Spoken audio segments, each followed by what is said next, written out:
JEE NEET coaching Resonance Dilsukhnagar campus లో మనం join అవ్వచ్చు. సో దీనికి సంబంధించి తెలిసిన ఒక చిన్న అమ్మాయి ఉంది. అమ్మాయిని జాయిన్ చేయించాలి అని చెప్పి సో నేను వాళ్ళకి ఫోన్ చేయడం జరిగింది. సో ఫోన్ చేస్తే సో వాళ్ళు బిజీగా ఉన్నారేమో, లేకపోతే వాళ్ళు ఇప్పుడు వేరే పనుల్లో ఉన్నారు. సో కాల్ అయితే లిఫ్ట్ చేయలేదు. సో అయితే నేను ఆన్లైన్లో వాళ్ళ వెబ్సైట్లో వెళ్ళి కొన్ని డీటెయిల్స్ అవి గోత్రూ చేశాను. సో దీనికి సంబంధించి సో రెజనెన్స్ దిల్షునర్లో జాయిన్ అవ్వచ్చా, ఒకవేళ మీరెవరైనా జాయిన్ అవ్వాలనుకున్నా కానీ సో ఎలాంటి విషయాలు మనం కన్సిడర్ చేసుకోవచ్చు అనే విషయాన్ని ఈ వీడియోలో డిస్కస్ చేద్దాము. And at the same time so దీనికి సంబంధించి ఈ ఫీజ్ డీటెయిల్స్ కానీ ఇంకా అదర్ డీటెయిల్స్ ఏమన్నా ఉంటే కానీ మీరు కమెంట్ రూపంలో తెలియజేయచ్చు. సో పాజిటివ్స్ ఏంటి, నెగిటివ్స్ ఏంటి అనేది కూడా మీరు తెలియజేయచ్చు. రెజనెన్స్ దిల్షునర్ డెఫినెట్లీ రెజనెన్స్ అనేది one of the top institutes, top premier institute for JEE NEET, inter with JEE, inter with NEET కి చాలా ఫేమస్. ఇది చాలా అడ్వర్టైజ్మెంట్స్ కూడా బాగా రన్ చేస్తూ ఉంటారు. సో యాజ్ యూజువల్ అందరూ అడ్వర్టైజ్మెంట్స్ రన్ చేస్తారు, అలాగని కాదు. So definitely one of the premier junior college లో ఒకటి రెజనెన్స్ అనేది. దీనికి మల్టిపుల్ బ్రాంచెస్ అయితే ఉన్నాయి. సో అయితే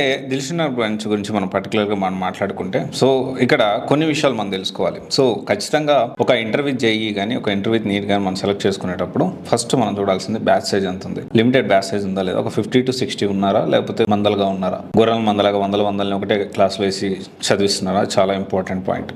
ఎందుకంటే మనకి లిమిటెడ్ బ్యాచ్ లేకపోతే దానికి సంబంధించి మనము ఏ విధంగా ఎవరైతే ట్యూటరో లెక్చరర్ ఉంటారు కదా, సో వాళ్ళ ఫోకస్ అనేది 1-to-1 ఎలా వస్తుంది, రాదు. సో అందుకని లిమిటెడ్ బ్యాచ్ అనేది ఉందా లేదా క్రాస్ వెరిఫై చేసుకోండి అండ్ నాకు కూడా తెలియజెప్పండి. దాంతోపాటు ఫ్యాకల్టీ ఐఐటి నుంచి వస్తున్నారా లేదా దానికి సంబంధించిన ఇన్ఫర్మేషన్ కూడా ఖచ్చితంగా తెలుసుకోవాలి. ఈ మధ్య కాలంలో చాలా మంది ఏం చేస్తారంటే ఐఐటి ఫ్యాకల్టీ అని చెప్పి కొన్ని కాంపోనెంట్స్ కొన్ని టాపిక్స్ వాళ్ళకి ఇచ్చి మిగతా అన్ని కూడా లోకల్ ఫ్యాకల్టీస్ తోటి సో ఏబిసిడీలు రాని వాళ్ళతో కూడా చెప్పిస్తూ ఉంటారు. అలా కాకుండా సో ఐఐటి మంచి కాలేజెస్ మంచి ఫ్యాకల్టీస్ తోటి మంచి లెక్చరర్స్ తోటి క్లాసులు చెప్పిస్తున్నారు లేదా, సో దానికి సంబంధించిన లిస్ట్ కూడా మీరు ఖచ్చితంగా తెలుసుకోవాలి.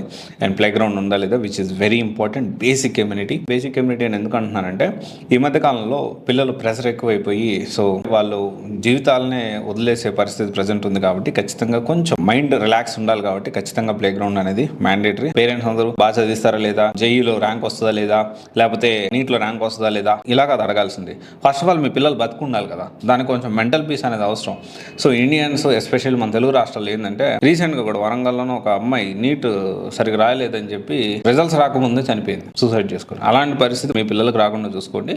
మీరు చదువు అనేది ఇంపార్టెంటే, దాంతోపాటు కొంచెం మైండ్ రిలాక్సేషన్ కూడా చాలా ఇంపార్టెంట్. సో ఖచ్చితంగా ఇది కూడా తెలుసుకోండి. అండ్ 1-to-1 మెంటార్షిప్ ఉందా లేదా ఖచ్చితంగా తెలుసుకోవాలి. ఎందుకంటే మన చేతికున్న వేళ్ళే 5,000 ఒకలా ఉంటాం. సో డెఫినెట్లీ పిల్లలందరూ కూడా ఒకటేలా చదువుతారు, ఒకటేలా క్లాస్ చెప్తా ఉంటారు. ఎందుకంటే 30-40 మంది 50 మంది 60 మంది కూర్చోబెట్టి ఒకటే క్లాస్ చెప్తారు. కొంతమందికి అర్థం అవ్వచ్చు, కొంతమందికి అర్థం కాకపోవచ్చు. అర్థం కాని వాళ్ళకి ఎలా చెప్తే అర్థమవుతుందో ఆ పిల్లోని దగ్గర తీసుకొని పిల్లడు కానీ ఆ పాప కానీ దగ్గర కూర్చోబెట్టి సో వాళ్ళు ఎలా అర్థమవుతుందా లేదా ఈ టెస్ట్లు ఫ్రీక్వెంట్ టెస్ట్లో వాళ్ళ పర్ఫార్మెన్స్ బేసిస్లో వాళ్ళు కొంచెం ఫోకస్ చేయాలి. చాలా ఇన్స్టిట్యూట్స్ ఏం చేస్తాయి, బాగా ర్యాంక్స్ వచ్చే వాళ్ళని కూర్చోబెట్టి సో వాళ్ళని సాది ర్యాంక్స్ వచ్చిన తర్వాత మావే అని వేసుకుంటూ ఉంటారు. అలా కాదు. సో ఎంతమంది క్వాలిఫై అయ్యారు అండ్ ప్రతి స్టూడెంట్కి అటెన్షన్ ఉందా లేదా ఖచ్చితంగా క్రాస్ వెరిఫై చేసుకోండి.